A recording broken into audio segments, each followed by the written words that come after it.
ರಾಜ್ಯದಲ್ಲಿ ನಾಯಕತ್ವ ಬಿಕ್ಕಟ್ಟು ವಿಚಾರದಲ್ಲಿ ಹೈಕಮಾಂಡ್ ಮೌನ ವಹಿಸಿದೆ. ಈ ಬಗ್ಗೆ ಉಪಮುಖ್ಯಮಂತ್ರಿ ಡಿಕೆ ಶಿವಕುಮಾರ್ ಬಣದ ನಾಯಕರು ಒಬ್ಬರೊಬ್ಬರ ಆದ್ಮೇಲೆ ಪ್ರತಿಕ್ರಿಯೆಯನ್ನ ಕೊಡ್ತಿದ್ದಾರೆ. ಬೆಂಗಳೂರಲ್ಲಿ ಮಾತನಾಡಿದ ಮಾಗಡಿ ಶಾಸಕ ಬಾಲಕೃಷ್ಣ ಹೈಕಮಾಂಡ್ ವಿರುದ್ಧ ಬೇಸರ ವ್ಯಕ್ತಪಡಿಸಿದರು. ಗೊಂದಲಕ್ಕೆ ಇತಿಶ್ರೀ ಹಾಡಬೇಕು. ದೆಹಲಿಗೆ ತೆರಳಿದ್ದ ಡಿಕೆಶಿ ಬರಿಗೈಯಲ್ಲಿ ವಾಪಸ್ ಬಂದಿಲ್ಲ. ಶೀಘ್ರದಲ್ಲೇ ಗೊಂದಲ ಬಗೆಹರಿಯುವ ವಿಶ್ವಾಸ ಇದೆ. ತಾಳ್ಮೆಗೂ ಅಂತ್ಯ ಇದೆ ಅಂತ ಸುರೇಶ್ ಯಾವ ಅರ್ಥದಲ್ಲಿ ಹೇಳಿದ್ದಾರೋ ಗೊತ್ತಿಲ್ಲ. ನಮ್ಮ ಕ್ಷೇತ್ರದಲ್ಲಿ ಜನರಿಗೆ ಉತ್ತರ ಕೊಡೋಕೆ ಆಗ್ತಾ ಇಲ್ಲ. ಗೊಂದಲದಲ್ಲಿಡುವುದು ಸೂಕ್ತ ಅಲ್ಲ. ಗೊಂದಲಕ್ಕೆ ಹೈಕಮಾಂಡ್ ಅಂತ್ಯ ಆಡಬೇಕು ಅಂತ ಆಗ್ರಹಿಸಿದ್ದಾರೆ. ಇನ್ನು ಇದೇ ವಿಚಾರವಾಗಿ ಶಾಸಕ ಡಾಕ್ಟರ್ ರಂಗನಾಥ್ ಕೂಡ ಪ್ರತಿಕ್ರಿಯೆ ನೀಡಿದ್ದು, ಡಿಕೆಶಿಗೆ ಅಷ್ಟೇ ಅಲ್ಲ, ಇಡೀ ಕಾಂಗ್ರೆಸ್ಗೆ ಒಳ್ಳೆ ದಿನಗಳು ಬರುತ್ತೆ ಅಂದ್ರು. ಬರಿಗೈಲೇನು ವಾಪಸ್ ಬಂದಿಲ್ಲ, ಮಾತಾಡಿದ್ದಾರೆ, ಚರ್ಚೆ ಆಗಿದೆ. ವೇಣುಗೋಪಾಲ್ ಅವರು ಅವ್ರನ್ನೆಲ್ಲ ಭೇಟಿ ಮಾಡಿದ್ದಾರೆ. ರಾಹುಲ್ ಗಾಂಧಿ ಅವರು ಸ್ವಲ್ಪ ಬ್ಯುಸಿ ಇರೋದ್ರಿಂದ ಭೇಟಿ ಮಾಡೋಕ್ಕಾಗಿಲ್ಲ. ಇನ್ನೇನು ಶೀಘ್ರದಲ್ಲೇ ಏನೋ ಒಂದು ತೀರ್ಮಾನ ಆಗ್ಬೋದು ಅಂತಕ್ಕಂಥ ಆಶಾಭಾವನೆ ಇಟ್ಕೊಂಡಿದ್ದೀವಿ. ಉದ್ದೇಶ ಏನು ಅಂತಂದರೆ ಈ ಗೊಂದಲಕ್ಕೆ ಒಂದು ಅಂತ್ಯ ಆಡಬೇಕು. ಈಗ ಆಗಿದ್ರೆ ಆಗಿದೆ, ಮಾಡಿದ್ರೆ ಮಾಡ್ತೀವಿ, ಇಲ್ಲ ಮಾಡೋಕ್ಕಾಗಲ್ಲ. ಎರಡರಲ್ಲಿ ಒಂದರ ಹೇಳ್ಬೇಕಲ್ವಾ. ಇಲ್ಲದೆ ಸುಮ್ಮನೆ ಇದು ಕಾನ್ಸ್ಟಿಟ್ಯೂನ್ಸಿಗೆ ಹೋದಾಗ ನಮಗೂ ಕೇಳ್ತಾರೆ, ಅಲ್ಲೂ ನಮಗೆ ಗೊಂದಲ, ಎಲ್ಲೋದ್ರೂ ಗೊಂದಲ ಐತೆ. ಈ ಗೊಂದಲಕ್ಕೆ ಒಂದು ಅಂತಿಮವಾದಂಥ ಅಂತ್ಯವನ್ನು ಹೈಕಮಾಂಡ್ ಆಡಬೇಕು ಅಂತೇಳಿ ನಾವು ಅವರಲ್ಲಿ ಮನವಿ ಮಾಡ್ತೀವಿ. ಈ ಹೈಕಮಾಂಡ್ ಒಂದು ಇದು ಇತಿಶ್ರೀ ಆಡಬೇಕು. ಇದಕ್ಕೆ ಮಾಡ್ತೀರಾ ಇಲ್ವಾ? ಮಾಡೋಕ್ಕಾಗಲ್ಲಪ್ಪ, ಕೆಲಸ ಮಾಡ್ಕೊಂಡು ಹೋಗಿ ನೋಡೋಣ ಮುಂದೆ ಅಂತ ನಾವು ಹೇಳ್ಬೇಕು. ಏನಾರು ಒಂದು ಹೇಳ್ಬೇಕಲ್ಲ ಹೈಕಮಾಂಡು. ಏನು ಹೇಳ್ದೇ ಸುಮ್ಮನೆ ಈ ಗೊಂದಲದಲ್ಲಿ ಇರ್ತಕ್ಕಂಥ ಸೂಕ್ತ ಅಲ್ಲ. ತೀರ್ಮಾನ ಆಗಿದೆಯಾ ಇಲ್ವಾ? ತೀರ್ಮಾನ ಆಗಿತ್ತು ಅಂದರೆ ಆಗಿತ್ತು, ಆಗಿಲ್ಲ ಅಂದರೆ ಆಗಿಲ್ಲ. ಏನೋ ಒಂದು ಹೇಳಲಿ ಅಂತ ನಮ್ಮ ಅಭಿಪ್ರಾಯ. ನಮ್ಮ ಮುಖ್ಯಮಂತ್ರಿ ಸಾಹೇಬರು ಯಾವತ್ತೂ ಮಾತು ತಪ್ಪೋರಲ್ಲ. ಹಾಗಾಗಿ ಒಂದು ಸಭೆ ಆಗಬೇಕು. ಹೈಕಮಾಂಡರು ಕರೆದು ಆ ಸಭೆ ನಂತರ ತೀರ್ಮಾನ ತೆಗೆದುಕೋತಾರೆ ಅಂತ ಅನ್ಕೋತೀನಿ. ಹೈಕಮಾಂಡರು ನಮ್ಗೆಲ್ಲರಿಗೂ ಹೇಳಿದ್ದಾರೆ, ಸೂಕ್ತ ಸಮಯದಲ್ಲಿ ಸೂಕ್ತ ನಿರ್ಧಾರ ತೆಗೆದುಕೋತಾರೆ ಅಂತ. ಆ ಕಾರಣಕ್ಕೋಸ್ಕರ ನಾವೆಲ್ಲ ತಾಳ್ಮೆಯಲ್ಲಿ ಅದನ್ನು ಕಾಯ್ತಾ ಇದ್ದೇವೆ. ಎಲ್ಲರಿಗೂ ಕಾಂಗ್ರೆಸ್ ಪಕ್ಷಕ್ಕೆ ಒಳ್ಳೆ ದಿನಗಳು ಬರುತ್ತೆ ಅಂತ ಹೇಳಬಲ್ಲೆ ನಾನು. ಅಧಿಕಾರ ತಾಳ್ಮೆ ಯಾವುದು ಶಾಶ್ವತ ಅಲ್ಲ ಎಂಬ ಡಿಕೆ ಸುರೇಶ್ ಹೇಳಿಕೆ ವಿಚಾರವಾಗಿ ಶಾಸಕ ಶಿವಗಂಗಾ ಬಸವರಾಜ್ ರಿಯಾಕ್ಷನ್ ಕೊಟ್ಟಿದ್ದಾರೆ. ದಾವಣಗೆರೆಯಲ್ಲಿ ಮಾತನಾಡಿದ ಅವರು, ಮನುಷ್ಯನ ಸಹನೆಗೆ ಎಲ್ಲದಕ್ಕೂ ಲಿಮಿಟ್ ಇರುತ್ತೆ. ಈ ಲಿಮಿಟ್ ಮೀರಿದಾಗ ಸಹನೆಯ ಕಟ್ಟೆ ಒಡೆಯುವ ಸಂದರ್ಭ ಬರುತ್ತೆ. ಅದನ್ನ ಡಿಕೆ ಸುರೇಶ್ ಹೇಳಿರಬಹುದು. ಯಾವ ಅರ್ಥದಲ್ಲಿ ಹೇಳಿದ್ದಾರೋ ಗೊತ್ತಿಲ್ಲ. ಡಿಕೆ ಸುರೇಶ್ ಏನ್ ಹೇಳಿದ್ದಾರೆ ಅದಷ್ಟು ಸತ್ಯವೇ. ಅಧಿಕಾರ ಹಂಚಿಕೆ ಮಾತುಕತೆ ಆಗಿದೆಯೋ ಇಲ್ವೋ ಗೊತ್ತಿಲ್ಲ. ಕೆಲವು ಸಂದರ್ಭದಲ್ಲಿ ತಾಳಿದವನು ಬಾಳಿಯಾನು ಎಂಬ ರೀತಿ ಇರಬೇಕಾಗುತ್ತೆ ಅಂತಂದ್ರು. ಇನ್ನು ಇದೇ ವಿಚಾರವಾಗಿ ಸಚಿವ ಎಂಸಿ ಸುಧಾಕರ್ ಕೂಡ ಪ್ರತಿಕ್ರಿಯೆ ನೀಡಿದ್ದಾರೆ. ಎಲ್ಲ ಮನುಷ್ಯಂಗೂ ಒಂದು ಲಿಮಿಟ್ ಇರ್ತದೆ ಎಲ್ಲ ವಿಷಯದಲ್ಲೂ. ಆ ಲಿಮಿಟ್ ಮೀರಿದಾಗ ಎಲ್ಲರೂ ಸಹನೇನು ಕಟ್ಟೆ ಹೊಡೆಯೋ ಸಂದರ್ಭ ಬರ್ತದೆ. ಅದನ್ನು ಹೇಳಿರ್ಬೋದು. ಅಲ್ಲ, ಅವರು ಯಾವ ಅರ್ಥದಾಗ ಹೇಳಿದಾರೋ ಗೊತ್ತಿಲ್ಲ. ನಾನು ನೋಡಿದೆ, ಯಾವ ಅರ್ಥ ಹೇಳಿದಾರೆ ಅನ್ನೋದು ಗೊತ್ತಿಲ್ಲ. ಆಮೇಲೆ ಅದರಲ್ಲೂ ಹೇಳಿದ್ದಾರೆ ಕೆಲವೊಂದನ್ನು ನೀವು ಯಾವುದಕ್ಕೂ ಕಲ್ಪನೆ ಮಾಡ್ಕೋಬೇಡ್ರಿ ಮಾಧ್ಯಮದವರು. ಆ ಪರಿಸ್ಥಿತಿ ಸಂದರ್ಭಕ್ಕೆ ಮಾತಾಡಿರ್ತೀವಿ, ನೀವು ಅದನ್ನು ತಾನು ಎಲ್ಲದನ್ನು CM ಕುರ್ಚಿ ಮೇಲೆ ಇಡಬೇಡ್ರಿ ಅಂತ. ಸತ್ಯನೂ ಇದೆ. ಗ್ರಾಮ ಪಂಚಾಯತಿ ಅಧ್ಯಕ್ಷರು ಸಹ ಮಾತು ಕೇಳಲ್ಲ ಅಂತ ಒಂದು ಅಧಿಕಾರಕ್ಕೋಸ್ಕರ ಅನ್ನೋದನ್ನ ಅವರು ಹೇಳಿದಾರೆ ಬಿಟ್ಟರೆ ಅದ್ರಲ್ಲಿ ಬೇರೆ ಅರ್ಥ ಏನಿಲ್ಲ. ಡಿಕೆ ಸುರೇಶ್ ಅವರು 3 ಬಾರಿ ಸಂಸದರಾಗಿ ಕೆಲಸ ಮಾಡಿದ್ದಾರೆ ಮತ್ತು ಭಾಳ ಅನುಭವಿ ರಾಜಕಾರಣಿ. ನಾನು ಅವ್ರು ಏನು ಹೇಳಿದ್ದಾರೆ ಅಂತಕ್ಕಂಥದ್ದು ಮಾಹಿತಿ ನನಗೆ ಇಲ್ಲ, ನಾನು ನೋಡಿಲ್ಲ. ಇರೋವಂಥ ವಾಸ್ತವಾಂಶ. ಆದರೆ ಅವ್ರು ಯಾವ ಅರ್ಥದಲ್ಲಿ ಹೇಳಿದ್ದಾರೆ, ಏನು ಹೇಳಿದ್ದಾರೆ ಅಂತಕ್ಕಂಥದ್ದು ಮಾಹಿತಿ ಇಲ್ಲ. ಖಂಡಿತ ನಮ್ಮ ಕಾಂಗ್ರೆಸ್ ಪಕ್ಷದ ಹೈಕಮಾಂಡ್ ಇವತ್ತು ಅವರ ಗಮನದಲ್ಲಿ ಸಂಪೂರ್ಣವಾಗಿ ಇಲ್ಲಾಗ್ತಾ ಇರ್ತಕ್ಕಂಥ ಎಲ್ಲ ವಿಷಯಗಳು ಅವರ ಗಮನದಲ್ಲಿದೆ. ಖಂಡಿತ ಆದಷ್ಟು ತ್ವರಿತವಾಗಿ ಇದಕ್ಕೊಂದು ಅಂತ್ಯವನ್ನು ಆಡ್ತಾರೆ ಅಂತಕ್ಕಂಥ ವಿಶ್ವಾಸ ಇದೆ. ಈ ರೀತಿ ಏನು ಸಮಸ್ಯೆಗಳು ಬಂದಂಥದ್ದನ್ನು ಬೇಗ ತ್ವರಿತವಾಗಿ ಹೈಕಮಾಂಡ್ ಇತ್ಯರ್ಥ ಮಾಡ್ತಾರೆ ಅಂತಕ್ಕಂಥ ವಿಶ್ವಾಸ ಇದೆ. ರಾಜ್ಯದಲ್ಲಿ ನಾಯಕತ್ವ ಬದಲಾವಣೆ ಚರ್ಚೆ ಆಗ್ತಾ ಇದೆ. ಲಿಂಗಾಯತ ನಾಯಕರಿಗೆ CM ಸ್ಥಾನ ನೀಡಬೇಕು ಅನ್ನುವಂತಹ ಆಗ್ರಹ ಕೇಳಿ ಬಂದಿದೆ. ಈ ಬಗ್ಗೆ ಈಶ್ವರ ಖಂಡ್ರೆ ಪ್ರತಿಕ್ರಿಯೆ ನೀಡಿದ್ದು, ನಿಜಲಿಂಗಪ್ಪನವರ ನಂತರ ಲಿಂಗಾಯತರ್ಯಾರೂ ಕೂಡ CM ಆಗಿಲ್ಲ ಅಂತ ಹೇಳಲಾಗ್ತಾ ಇದೆ. ಆದರೆ ಕಾಂಗ್ರೆಸ್ನಲ್ಲಿ ಎಲ್ಲಾ ಸಮುದಾಯಗಳಿಗೆ ಪ್ರಾತಿನಿಧ್ಯ ಕೊಡಲಾಗ್ತಾ ಇದೆ. ಸೇವೆಯ ಆಧಾರದ ಮೇಲೆ ಸ್ಥಾನ ಸಿಗ್ತಾ ಇದೆ ಅಂದ್ರು. ಎಲ್ಲ ಭಾಷೆ, ಎಲ್ಲ ಧರ್ಮ ಜನರನ್ನು ತನ್ನ ಜೊತೆ ತೆಗೆದುಕೊಂಡು ಹೋಗುವಂಥ ಏಕೈಕ ಪಕ್ಷ ಇಡೀ ದೇಶದಲ್ಲಿ ಯಾವುದಾದ್ರೂ ಇದ್ದರೆ ಅದು ಕಾಂಗ್ರೆಸ್ ಪಕ್ಷ ಇದೆ. ಎಲ್ಲ ಸಮುದಾಯಕ್ಕೆ ಪ್ರಾತಿನಿಧ್ಯ ಕೊಡ್ತಾನೆ ಬಂದಿದ್ದಿದೆ. ಇವತ್ತು ಈಗಲೂ ಕಾಲಕಾಲಕ್ಕೆ ಯಾವ್ಯಾವ ಸಮುದಾಯಕ್ಕೆ ಎಷ್ಟೆಷ್ಟು ಸಂಖ್ಯೆಯಲ್ಲಿ ಸಚಿವ ಸಂಪುಟದಲ್ಲಿ, ನಿಗಮ ಮಂಡಳಿಗಳಲ್ಲಿ, ಪಕ್ಷದಲ್ಲಿ ಇವತ್ತು ಇತರ ಎಲ್ಲ ಸ್ಥಾನಗಳಲ್ಲಿ ಅವರವರಿಗೆ ಅವರವರ ಒಂದು ಸಂಘಟನೆಯಲ್ಲಿ ಅವ್ರು ಏನು ಸೇವೆ ಮಾಡಿದ್ದಾರೆ ಅದರ ಆಧಾರದ ಮೇಲೆ ಸ್ಥಾನಮಾನಗಳು ಪ್ರಾತಿನಿಧ್ಯ ಸಿಗ್ತಾ ಇದೆ. ಕಾಂಗ್ರೆಸ್ ಹುಬ್ಬಳ್ಳಿಯ ಇಂದಿರಾ ಗ್ಲಾಸ್ ಹೌಸ್ನಲ್ಲಿ ಅಹಿಂದ ಸಮಾವೇಶ ನಡೆಯಿತು. ಅಹಿಂದ ಒಕ್ಕೂಟದ ನೇತೃತ್ವದಲ್ಲಿ ಸಮಾವೇಶ ಆಯೋಜನೆ ಮಾಡಲಾಗಿತ್ತು. ಅಹಿಂದ ಮುಖಂಡ ಸಿದ್ದಣ್ಣ ತೇಜಿ ಮಾತನಾಡಿ, ಸಿದ್ದರಾಮಯ್ಯವರನ್ನ ಸಿಎಂ ಸ್ಥಾನದಿಂದ ಇಳಿಸೋ ಹುನ್ನಾರ ನಡೆದಿದೆ. ಡಿಸಿಎಂ ಡಿಕೆ ಶಿವಕುಮಾರ್ ವ್ಯವಸ್ಥಿತವಾಗಿ ಷಡ್ಯಂತ್ರ ನಡೆಸಿದ್ದಾರೆ. ಕುರುಬ ಸೇರಿ ಅಹಿಂದ ವರ್ಗವನ್ನ ತುಳಿಯೋ ಕೆಲಸ ಆಗ್ತಾ ಇದೆ. 2028ವರೆಗೂ ಸಿದ್ದರಾಮಯ್ಯವರನ್ನ ಸಿಎಂ ಆಗಿ ಮುಂದುವರಿಸಬೇಕು, ಇಲ್ಲವಾದರೆ ರಾಜ್ಯಾದ್ಯಂತ ಉಗ್ರ ಹೋರಾಟ ಮಾಡುವುದಾಗಿ ಎಚ್ಚರಿಕೆ ನೀಡಿದ್ದಾರೆ. ಅವರು ಮುಖ್ಯಮಂತ್ರಿ ಸ್ಥಾನದಿಂದ ಅವರು ಕೆಳಗಿಳಿಸಬೇಕು ಅನ್ನೋಂಥ ಹುನ್ನಾರ ನಡೀತಾ ಇದೆ. ಈ ವಿಚಾರ ಕುರಿತು ಇಡೀ ಅಹಿಂದ ವರ್ಗಕ್ಕೆ ಹೊತ್ತಿಗೆ ಮನಸ್ಸಿಗೆ ನೋವಾಗ್ತಾ ಇದೆ. ಈ ನಿಟ್ಟಿನಲ್ಲಿ ಎಲ್ಲರೂ ಸೇರಿ ಕಾಂಗ್ರೆಸ್ಸಿನ ಹೈಕಮಾಂಡ್ಗೆ ಒತ್ತಾಯ ಮಾಡಿ 2028ವರೆಗೆ ಸಿದ್ದರಾಮಯ್ಯವ್ರನ್ನ ಮುಖ್ಯಮಂತ್ರಿಯಾಗಿ ಮುಂದುವರಿಸಬೇಕು. ಅವ್ರನ್ನ ಮುಖ್ಯಮಂತ್ರಿ ಸ್ಥಾನದಿಂದ ಕೆಳಗಿಳಿಸಿದರೆ ಇಡೀ ರಾಜ್ಯಾದ್ಯಂತ ಅಹಿಂದ ವರ್ಗ ಕಾಂಗ್ರೆಸ್ ವಿರುದ್ಧವೇ ಹೋರಾಟ ಮಾಡುವಂಥ ಅನಿವಾರ್ಯ ಪರಿಸ್ಥಿತಿ ಬರ್ತದೆ ಅಂತೇಳಿ ಈ ಒಂದು ಜಾಗೃತ ಸಮಾವೇಶ ಮುಖಾಂತರ ಹೇಳಲಿಕ್ಕೆ ಇಚ್ಛೆಪಡ್ತೀನಿ. ರಾಜಕೀಯ ಸುದ್ದಿಗಳನ್ನ ನೋಡೋಣ. ನಾಳೆಯಿಂದ ಜನವರಿ 31ರವರೆಗೆ ಜಂಟಿ ವಿಶೇಷ ಅಧಿವೇಶನ ನಡೆಯಲಿದೆ. ನಾಳೆಯ ವಿಧಾನಮಂಡಲದ ಜಂಟಿ ಅಧಿವೇಶನವನ್ನು ಉದ್ದೇಶಿಸಿ ಭಾಷಣ ಮಾಡಲು ರಾಜ್ಯಪಾಲ ಥಾವರ್ಚಂದ್ ಗೆಹ್ಲೋಟ್ ಅವರು ನಿರಾಕರಿಸಿದ್ದಾರೆ.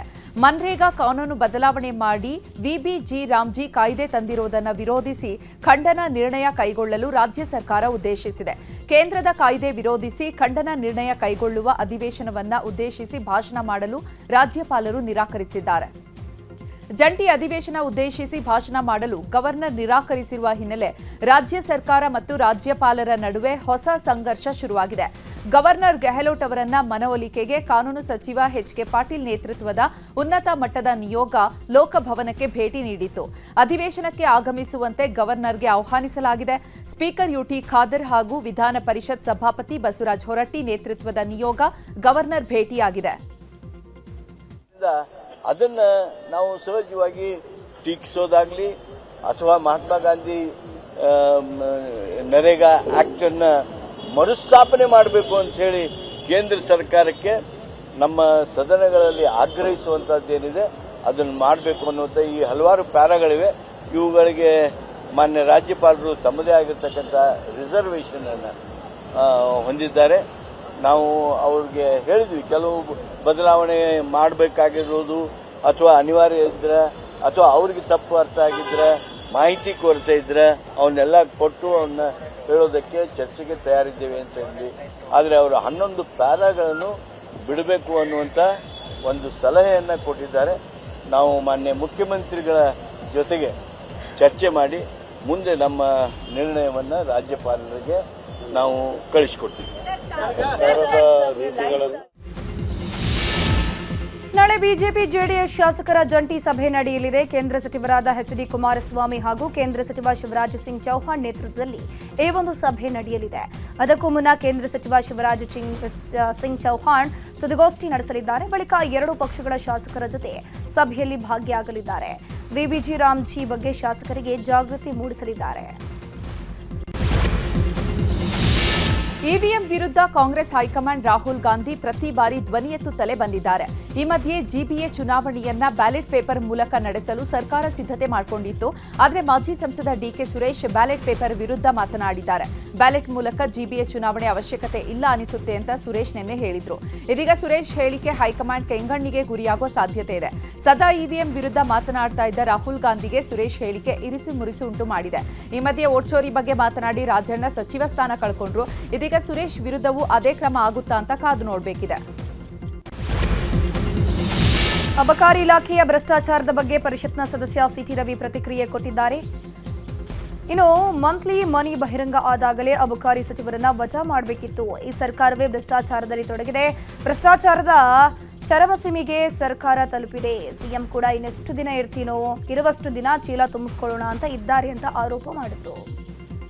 ಇನ್ನು ನಾಳೆಯಿಂದ ಜಂಟಿ ಅಧಿವೇಶನ ವಿಚಾರವಾಗಿಯೂ ರವಿ ಪ್ರತಿಕ್ರಿಯೆ ಕೊಟ್ಟಿದ್ದು, ಜಿ ಕಾಯ್ದೆಯಲ್ಲಿ ವಿರೋಧ ಮಾಡುವ ಅಂಶಗಳೇ ಇಲ್ಲ.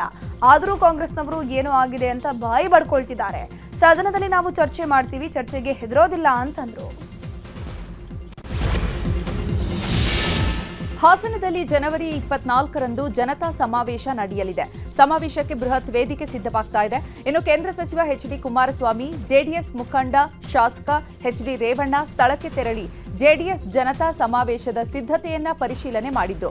ಇದೇ ವೇಳೆ ವೇದಿಕೆಯ ದಿಕ್ಕು, ವಾಸ್ತುವಿನ ಬಗ್ಗೆಯೂ ಕೂಡ ಎಚ್ಡಿಕೆಗೆ ರೇವಣ್ಣ ಮಾಹಿತಿ ನೀಡಿದ್ದಾರೆ. ಇದೇ ವೇಳೆ ಪ್ರತಿಕ್ರಿಯೆ ನೀಡಿದ ಎಚ್ಡಿಕೆ, ಜೆಡಿಎಸ್ ಪಕ್ಷದ ಬೆಳ್ಳಿ ಹಬ್ಬದ ಅಂಗವಾಗಿ ಸಮಾವೇಶ ಮಾಡ್ತಾ ಇದ್ದೇವೆ.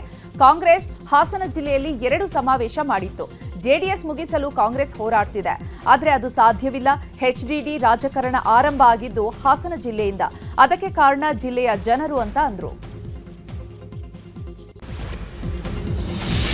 ಸಚಿವ ಜಮೀರ್ ಅಹಮದ್ ಖಾನ್ ಆಪ್ತ ಸರ್ಫರಾಜ್ ಖಾನ್ಗೆ ಸೇರಿದ ಸ್ಥಳಗಳ ಮೇಲೆ ಲೋಕಾಧಿಕಾರಿಗಳು ದಾಳಿಯನ್ನು ನಡೆಸಿದರು. ಇನ್ನು ಸರ್ಫರಾಜ್ ಖಾನ್ಗೆ ಸೇರಿದ ಸಂಪೂರ್ಣ ಆಸ್ತಿ ಪಾಸ್ತಿಯ ಮಾಹಿತಿಯನ್ನು ಲೋಕಾಯುಕ್ತ ಅಧಿಕಾರಿಗಳು ಕಲೆ ಹಾಕಿದ್ದಾರೆ. ತನಿಖೆ ವೇಳೆ ಒಟ್ಟು 14.38 ಕೋಟಿ ಮೌಲ್ಯದ ಆಸ್ತಿ ಪತ್ತೆಯಾಗಿದೆ. ಡಿಸೆಂಬರ್ 12ರಂದು ಸರ್ಫರಾಜ್ಗೆ ಸೇರಿದ ಸ್ಥಳದ ಮೇಲೆ ಲೋಕಾಯುಕ್ತ ಅಧಿಕಾರಿಗಳು ದಾಳಿ ನಡೆಸಿದರು. ದಾಳಿ ವೇಳೆ ಪತ್ತೆಯಾದ ಎಲ್ಲ ವಸ್ತುಗಳ ಮೌಲ್ಯ ಮಾಪನ ಮಾಡಲಾಗಿದೆ. ಪೌರಾಯುಕ್ತೆಗೆ ನಿಂದನೆ, ಧಮಕಿ ಪ್ರಕರಣಕ್ಕೆ ಸಂಬಂಧಪಟ್ಟಂತೆ ಚಪ್ಪಲಿ ರಾಜೀವ ನಾಪತ್ತೆಯಾಗಿದ್ದಾನೆ. ಈ ಮಧ್ಯೆ ಚಪ್ಪಲಿ ರಾಜೀವನನ್ನ ಅಮಾನತು ಮಾಡಲು ಶಿಫಾರಸು ಮಾಡಲಾಗಿದೆ. ಶಿಸ್ತು ಸಮಿತಿಯಿಂದ ಕೆಪಿಸಿಸಿಗೆ ಶಿಫಾರಸು ಮಾಡಲಾಗಿದೆ. ಕೆಪಿಸಿಸಿ ಶಿಸ್ತು ಸಮಿತಿ ರಾಜೀವ್ ಗೌಡಗೆ ನೋಟಿಸ್ ನೀಡಿತ್ತು. 1 ವಾರದೊಳಗೆ ಉತ್ತರ ನೀಡುವಂತೆ ಹೇಳಲಾಗಿತ್ತು. ಆದರೆ ಸೂಕ್ತ ಉತ್ತರ ಬಾರದ ಹಿನ್ನೆಲೆ ಅಮಾನತಿಗೆ ಕೆಪಿಸಿಸಿ ಶಿಸ್ತು ಸಮಿತಿ ಅಧ್ಯಕ್ಷ ರೆಹಮಾನ್ ಖಾನ್ ಶಿಫಾರಸು ಮಾಡಿದ್ದಾರೆ. ಪೌರಾಯುಕ್ತೆ ಅಮೃತಾಗೆ ಧಮಕಿ ಹಾಕಿದ ಕಾಂಗ್ರೆಸ್ ಮುಖಂಡ ರಾಜೀವ್ಗೆ ನಾಪತ್ತೆಯಾಗಿದ್ದ ಹುಡುಕಾಟ ಮುಂದುವರೆದಿದೆ. ಈ ಮಧ್ಯೆ ರಾಜೀವ್ ಗೌಡ ಹಲವು ಅಪರಾಧ ಪ್ರಕರಣಗಳಲ್ಲಿ ಭಾಗಿಯಾಗಿದ್ದಾರೆ ಅಂತ ಚಿಕ್ಕಬಳ್ಳಾಪುರ ಎಸ್ಪಿ ಕುಶಾಲ್ ಚೌಕ್ಸೆ ಮಾಹಿತಿಯನ್ನು ನೀಡಿದ್ದಾರೆ. ಹೊಸ ವಂಚನೆ, ಮೋಸ, ವಂಚನೆ ಸೇರಿದಂತೆ 16 ಪ್ರಕರಣಗಳಲ್ಲಿ ರಾಜೀವ್ ಭಾಗಿಯಾಗಿದ್ದಾರೆ. ಒತ್ತಡ ಇಲ್ಲದೆ ಕಾರ್ಯಾಚರಣೆ ಮಾಡ್ತಿದ್ದೀವಿ. ಆರೋಪಿ ಹೆಡೆಮುರಿ ಕಟ್ಟಲು ಚಿಕ್ಕಬಳ್ಳಾಪುರ ಪೊಲೀಸರು ಸನ್ನದ್ಧರಾಗಿದ್ದಾರೆ ಅಂದರು. ಲಕ್ಕುಂಡಿಯಲ್ಲಿ ಉತ್ಖನನ ಮಾಡ್ತಿದ್ದ ವೇಳೆ ನಾಗರಹಾವಿನ ಚಿತ್ರ ಇರುವಂತಹ ಕಲ್ಲು ಪತ್ತೆಯಾಗಿದೆ. ಕೋಟೆ ವೀರಭದ್ರ ಆವರಣದಲ್ಲಿ ಉತ್ಖನನ ಮಾಡ್ತಿರೋ ವೇಳೆ ಪುರಾತನ ನಾಗರ ಕಲ್ಲು ಕಾಣಸಿಕ್ಕಿದೆ. ಇನ್ನು 2 ದಿನಗಳ ಹಿಂದೆಯೂ ಇದೇ ಜಾಗದಲ್ಲಿ ನಾಗರಹಾವಿನ ಚಿತ್ರ ಇರುವಂತಹ ಕಲ್ಲು ಪತ್ತೆಯಾಗಿತ್ತು. ಈ ಜಾಗದಲ್ಲಿ ನಿಧಿ ಇದೆಯಾ, ಹಾವು ನಿಧಿ ಕಾಯ್ತಾ ಇದೆಯಾ ಅನ್ನೋ ಪ್ರಶ್ನೆ ಸ್ಥಳೀಯರನ್ನ ಕಾಡ್ತಾ ಇದೆ. ಕೋಟೆ ವೀರಭದ್ರೇಶ್ವರ ದೇವಸ್ಥಾನ ಬಳಿ ಮೊನ್ನೆಯಷ್ಟೇ ಉತ್ಖನನ ವೇಳೆ ಬೃಹತ್ ಹಾವೊಂದು ಕಾಣಿಸಿಕೊಂಡಿತ್ತು. ದೊಡ್ಡ ಪ್ರಮಾಣದ ಹಾವು ಪುರಾತನ ಕೋಟೆ ಗೋಡೆಯಲ್ಲಿ ಹೋಗಿದೆ ಅಂತ ಸ್ಥಳೀಯರು ಹೇಳಿದ್ರು. ಈ ಹಿನ್ನೆಲೆಯಲ್ಲಿ ಮೈಸೂರಿನಿಂದ ಓರಗ ತಜ್ಞರನ್ನ ಕರೆಯಲಾಗಿದೆ. ಸ್ನೇಕ್ ಶಿವರಾಜ್ ತಂಡದಿಂದ ಹಾವುಗಳ ರಕ್ಷಣೆಗಾಗಿ ಹುಡುಕಾಟ ಮುಂದುವರೆದಿದೆ.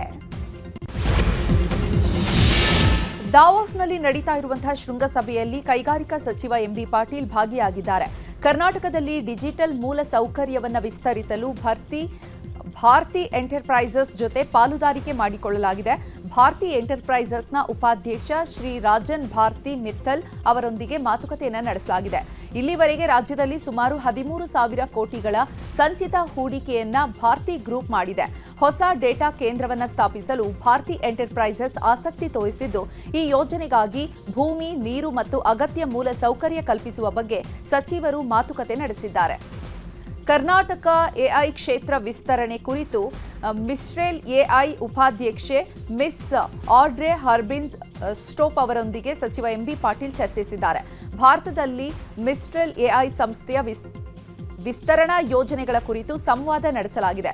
ಈ ಸಂವಾದ ಪ್ರಮುಖವಾಗಿ ಬೆಂಗಳೂರಿನಲ್ಲಿ ಗ್ಲೋಬಲ್ ಕೇಪಬಿಲಿಟಿ ಸೆಂಟರ್ ಮತ್ತು R&D ಹಬ್ ಸ್ಥಾಪನೆ ಮತ್ತು ಪ್ರಾಥಮಿಕವಾಗಿ ವಿಶೇಷ ಇಂಜಿನಿಯರಿಂಗ್ ತಂಡಗಳ ನಿರ್ಮಾಣದ ಮೇಲೆ ಕೇಂದ್ರಿತವಾಗಿದೆ.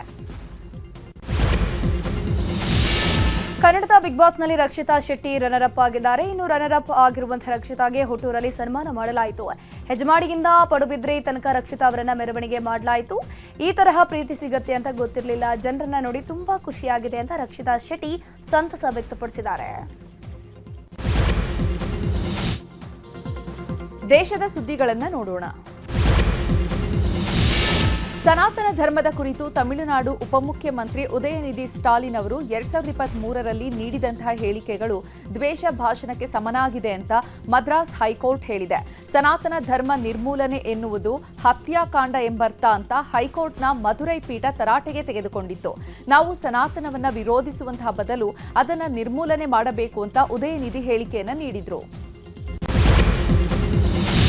ಶಬರಿಮಲೆ ದೇಗುಲದ ಗರ್ಭಗುಡಿ ಬಾಗಿಲಿನ ಚಿನ್ನ ಕಳವು ಪ್ರಕರಣದ ಆರೋಪಿ ಉನ್ನಿ ಕೃಷ್ಣನ್ ಪೋಟಿಗೆ ಕೇರಳದ ನ್ಯಾಯಾಲಯ ಜಾಮೀನು ಮಂಜೂರು ಮಾಡಿದೆ. ಜಾರ್ಜ್ ಸಲ್ಲಿಕೆಯಲ್ಲಿ ಎಸ್ಐಟಿ ವಿಳಂಬ ಮಾಡಿರುವಂತಹ ಹಿನ್ನೆಲೆಯಲ್ಲಿ ವಿಜಿಲೆನ್ಸ್ ಕೋರ್ಟ್ ಜಾಮೀನು ನೀಡಿದೆ. ಆದರೆ ದೇಗುಲದ ದ್ವಾರಪಾಲದ ಮೂರ್ತಿಗಳ ಚಿನ್ನ ಕಳವು ಪ್ರಕರಣದಲ್ಲಿ ಪೋಟಿ ಅವರು ಜೈಲಿನಲ್ಲೇ ಕಾಲ ಕಳೆಯಬೇಕಿದೆ. ಉತ್ತರ ಪ್ರದೇಶದ ಪ್ರಯಾಗ್ರಾಜ್ನಲ್ಲಿ ಭಾರತೀಯ ವಾಯುಪಡೆಯ ತರಬೇತಿ ವಿಮಾನ ಪತನಗೊಂಡಿದ್ದು 2 ಪೈಲಟ್ಗಳನ್ನು ರಕ್ಷಣೆ ಮಾಡಲಾಗಿದೆ. ಇಂದು ಮಧ್ಯಾಹ್ನ 12 ಗಂಟೆ ಸುಮಾರಿಗೆ ಈ ಅವಘಡ ಸಂಭವಿಸಿದೆ. ಪ್ರಯಾಗ್ರಾಜ್ನ ಸಂಗಮದಿಂದ 2 ಕಿಲೋಮೀಟರ್ ದೂರದಲ್ಲಿರುವಂತಹ ಕೆರೆಯಲ್ಲಿ ಮೈಕ್ರೋಲೈಟ್ ವಿಮಾನ ಪತನಗೊಂಡಿದೆ.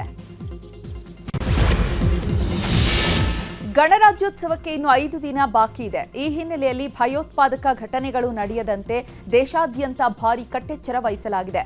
ಜಮ್ಮು ಕಾಶ್ಮೀರದ ಶ್ರೀನಗರ ಮತ್ತು ಅನಂತನಾಗ್ ಜಿಲ್ಲೆಗಳಲ್ಲಿ ಭದ್ರತಾ ಪಡೆಗಳಿಂದ ವಾಹನಗಳನ್ನು ತೀವ್ರ ತಪಾಸಣೆ ಮಾಡಲಾಗುತ್ತಿದೆ. ಜನವರಿ 26ರಂದು 77ನೇ ಗಣರಾಜ್ಯೋತ್ಸವ ನಡೆಯಲಿದೆ. ಈ ಹಿನ್ನೆಲೆಯಲ್ಲಿ ದೆಹಲಿಯಲ್ಲಿ ಗಣರಾಜ್ಯೋತ್ಸವಕ್ಕೆ ಭರದಿಂದ ಸಿದ್ಧತೆ ನಡೆಯುತ್ತಾ ಇದೆ.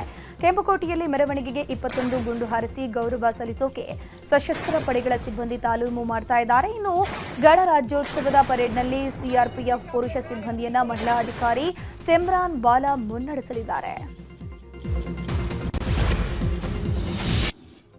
ಅಂತಾರಾಷ್ಟ್ರೀಯ ಸುದ್ದಿಗಳನ್ನು ನೋಡೋಣ. ಬಾಂಗ್ಲಾದೇಶದಲ್ಲಿ ಹಿಂದೂಗಳ ಹತ್ಯೆ ದಿನದಿಂದ ದಿನಕ್ಕೆ ಹೆಚ್ಚಾಗ್ತಾನೇ ಇದೆ. ಇದೀಗ ಮತ್ತೊಬ್ಬ ಹಿಂದೂ ವಿದ್ಯಾರ್ಥಿ ಮೃತಪಟ್ಟಿದ್ದು, ಕಾಣೆಯಾಗಿದ್ದವ ನದಿಯಲ್ಲಿ ಶವವಾಗಿ ಪತ್ತೆಯಾಗಿದ್ದಾನೆ. ನೌಗಾಂವ್ ಪಟ್ಟಣದ ಕಾಲಿತಾಲ ಸ್ಮಶಾನದ ಬಳಿಯ ನದಿಯಲ್ಲಿ ಹಿಂದೂ ವಿದ್ಯಾರ್ಥಿ ಅಭಿ ಎಂಬಾತ ಶವವಾಗಿ ಪತ್ತೆಯಾಗಿದ್ದಾನೆ. ಜನವರಿ 11ರಂದು ಮನೆಯಿಂದ ಹೊರಗೆ ಹೋದಂತಹ ಅಭಿ ನಾಪತ್ತೆಯಾಗಿದ್ದ ಅಂತ ಪೋಷಕರು ಆರೋಪಿಸಿದ್ದಾರೆ. ತಿಂಗಳುಗಟ್ಟಲೆ ಬಾಹ್ಯಾಕಾಶ ನಿಲ್ದಾಣದಲ್ಲಿ ಸಿಲುಕಿ ಭೂಮಿಗೆ ವಾಪಸ್ಸಾಗಿದ್ದ ನಾಸಾ ಗಗನಯಾತ್ರಿ ಸುನಿತಾ ವಿಲಿಯಮ್ಸ್ ನಿವೃತ್ತಿ ಘೋಷಣೆ ಮಾಡಿದ್ದಾರೆ. ಸುನಿತಾ ವಿಲಿಯಮ್ಸ್ ಭಾರತೀಯ ಮೂಲದ ಒಬ್ಬ ಅಮೆರಿಕನ್ ಗಗನಯಾತ್ರಿ. ಅವರು ಬಾಹ್ಯಾಕಾಶ ಪ್ರಯಾಣದಲ್ಲಿ ತಮ್ಮ ಹೊಸ ಸಾಧನೆಗಳಿಗೆ ಹೆಸರುವಾಸಿಯಾಗಿದ್ದಾರೆ. ಅವರು 30 ವರ್ಷಗಳ ವೃತ್ತಿ ಜೀವನದಲ್ಲಿ 30ಕ್ಕೂ ಹೆಚ್ಚು ವಿವಿಧ ರೀತಿಯ ವಿಮಾನದಲ್ಲಿ 3000 ಗಂಟೆಗೂ ಹೆಚ್ಚು ಕಾಲ ಹಾರಾಟ ನಡೆಸಿ ಪೈಲಟ್ ಆಗಿ ವ್ಯಾಪಕ ಅನುಭವವನ್ನು ಹೊಂದಿದ್ದಾರೆ. ಅಮೆರಿಕ ಅಧ್ಯಕ್ಷ ಡೊನಾಲ್ಡ್ ಟ್ರಂಪ್ ಇರಾನ್ಗೆ ಮತ್ತೊಂದು ಬೆದರಿಕೆ ಹಾಕಿದ್ದಾರೆ. ಇರಾನ್ನಲ್ಲಿ ಪರಿಸ್ಥಿತಿ ಹೀಗೆ ಮುಂದುವರೆದ್ರೆ ಇಡೀ ದೇಶವೇ ವಿಶ್ವ ಭೂಪಟದಿಂದ ನಾಶವಾಗಬಹುದು ಅಂತ ಟ್ರಂಪ್ ಬೆದರಿಕೆ ಹಾಕಿದ್ದಾರೆ. ನಾನು ಈಗಾಗಲೇ ಎಚ್ಚರಿಕೆಯನ್ನು ನೀಡಿದ್ದೇನೆ, ಏನಾದರೂ ಸಂಭವಿಸಿದ್ರೆ ಇಡೀ ದೇಶವೇ ನಾಶವಾಗುತ್ತೆ ಎಂದಿದ್ದಾರೆ. ಇತ್ತ ಇರಾನ್ ಕೂಡ ಟ್ರಂಪ್ಗೆ ಬಹಿರಂಗ ಎಚ್ಚರಿಕೆಯನ್ನು ನೀಡಿದೆ. ನಾವು ಅವನ ಕೈಗಳನ್ನು ಕತ್ತರಿಸುವುದಲ್ಲದೆ ಅವನ ಇಡೀ ಪ್ರಪಂಚವನ್ನ ಸುಡುತ್ತೇವೆ ಅಂತ ವಾರ್ನಿಂಗ್ ನೀಡಿದೆ. ಜಪಾನ್ನ ಮಾಜಿ ಪ್ರಧಾನಿ ಶಿಂಜೋ ಅಬೆ ಕೊಲೆ ಪ್ರಕರಣದ ಆರೋಪಿಗೆ ನ್ಯಾಯಾಲಯವು ಜೀವಾವಧಿ ಶಿಕ್ಷೆಯನ್ನು ವಿಧಿಸಿದೆ. ಶಿಂಜೋ ಅಬೆ ಅವರನ್ನು 2022ರ ಜುಲೈ 8ರಂದು ಚುನಾವಣಾ ಪ್ರಚಾರ ಭಾಷಣ ಮಾಡುತ್ತಿದ್ದಾಗ ಶೂಟರ್ ಟೆಸ್ಟೋಚಾ ಎಂಬಾತ ಗುಂಡು ಹಾರಿಸಿ ಹತ್ಯೆ ಮಾಡಿದ್ದ. ಇದು ಜಪಾನ್ನಲ್ಲಿ ದಶಕಗಳ ನಂತರ ನಡೆದ ಮೊದಲ ರಾಜಕೀಯ ಹತ್ಯೆಯಾಗಿತ್ತು.